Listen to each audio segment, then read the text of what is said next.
Welcome back to our channel అండి. Early morning లేవగానే కిచెన్లోకి వచ్చేసి ఫస్ట్ అయితే టీ తాగడం అలవాటు.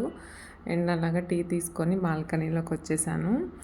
అండ్ ఇక్కడ మా కమ్యూనిటీలో కాంపౌండ్ వాళ్ళైతే ప్రాబ్లం వచ్చింది, బ్యాక్ సైడ్ అంతా పడిపోయింది. సో దాని గురించి మొత్తం కాంపౌండ్ వాళ్ళంతా న్యూగా కన్స్ట్రక్షన్ స్టార్ట్ చేస్తున్నారనమాట. సో ఈ ప్లాంట్స్ అన్నీ తీసేస్తున్నారు.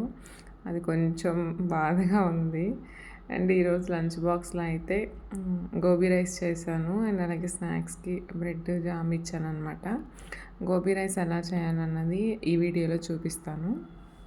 గోబీ ఖచ్చితంగా హాట్ వాటర్లో సాల్ట్ వేసి 2-3 టైమ్స్ వాష్ చేసుకోవాలండి. చేసుకున్న తర్వాత చిన్న చిన్న ముక్కలుగా చేసుకొని ఉప్పు, కారం, పసుపు, కొంచెం మసాలా, అలాగే అల్లం వెల్లుల్లి పేస్ట్, కార్న్ఫ్లోర్ ఒక 2 టేబుల్ స్పూన్స్ అండ్ అలాగే మైదా ఒక 2 స్పూన్స్ వేసుకొని మంచిగా మిక్స్ అయ్యేలాగా ముక్కలకి అంతా పట్టేలాగా కలిపి ఉంచుకోవాలి. కొంచెం వాటర్ స్ప్రింకిల్ చేసుకోవాలి, వాటర్ సరిపోదు కాబట్టి.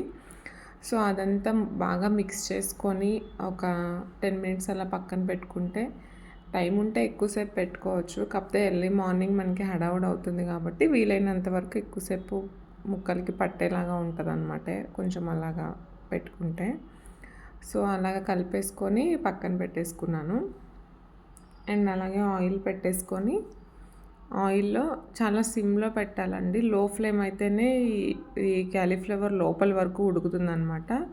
సో లో ఫ్లేమ్లో పెట్టుకొని మనం డీప్ ఫ్రై చేయించేసుకోవాలి. ఎర్లీ మార్నింగ్ కాబట్టి స్కూల్కి హడావుడి టైంలో పెట్టుకున్నాను నేను ఈ పని.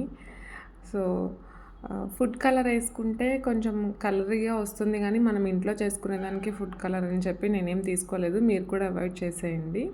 సో సిమ్లో పెట్టుకొని వేయించుకుంటే మంచి క్రిస్పీగా వస్తాయి అన్నమాట. అలాగే నేను వేయించుకొని పక్కకు తీసుకున్నాను.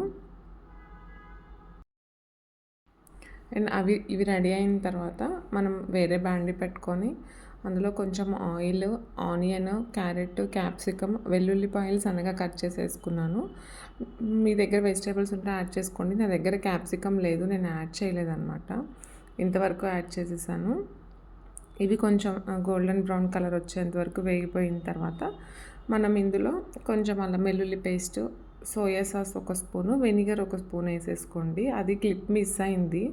అవి వేసుకొని ఉప్పు, కారం, పసుపు వేసుకొని కొంచెం వేగిన తర్వాత ఈ ముక్కలు కూడా వేసుకొని కొంచెం ఇలా వేపేసుకోవాలన్నమాట. చాలా తక్కువ టైంలోనే కలిసిపోతుంది. అవంతా కలిసిన తర్వాత మనం రైస్ యాడ్ చేసేసుకోవడమే. సాల్ట్, కారం అది అడ్జస్ట్ చేసుకోవాలి మనకి తగ్గట్టుగా, టేస్ట్కి తగ్గట్టుగా. సో ఇలా చేసుకుంటే ఫైన్ గోబీ రైస్ అయితే రెడీ అయిపోతుందండి. పిల్లలు కూడా అది గోబీ క్రిస్పీగా ఉంటుంది కాబట్టి తినడానికి ఇష్టపడతారు. ఒకసారి ట్రై చేయండి.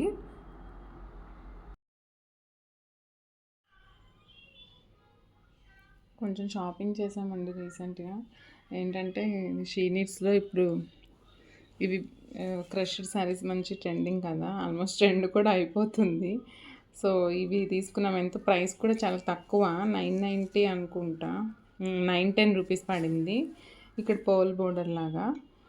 సో ఒక డిజైన్ సింపుల్గా ఉంటుంది కదా అని చెప్పి తీసుకున్నాము. మేము మా ఫ్రెండ్స్ కలిసి తీసుకున్నాం అనమాట. Different colours. అండ్ బ్లౌజ్ వచ్చేసి ఇలా డిఫరెంట్గా వచ్చింది. కొంచెం డిజైనింగ్గా పెట్టుకుంటే బాగుంటుంది.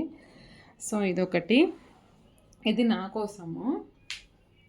అండ్ ఇంకా తెలిసిందే కదా, పిల్లలు ఉంటారు, రొటీన్గా టాప్స్, ప్యాంటలూన్స్లో తీసుకున్నాం. ఇవి టాప్స్, లెగ్గిన్స్ ఏమో మా పెద్ద పాప కోసం తీసుకున్నాము. అండ్ ఫ్రాక్స్ ఏమో మా చిన్న పాపకి అనమాట. పెద్ద పాప ఎందుకో ఫ్రాక్స్ ఇష్టపడదు, చిన్న పాప ఏమో ఫ్రాక్స్ ఇష్టపడుతుంది. సో ప్యాంటలూన్స్కి వెళ్ళాము. ఏఎంబి మాల్ పోస్ట్ చేశాను కదా, అది ఫ్రాక్ అయితే చాలా క్యూట్గా అనిపించింది.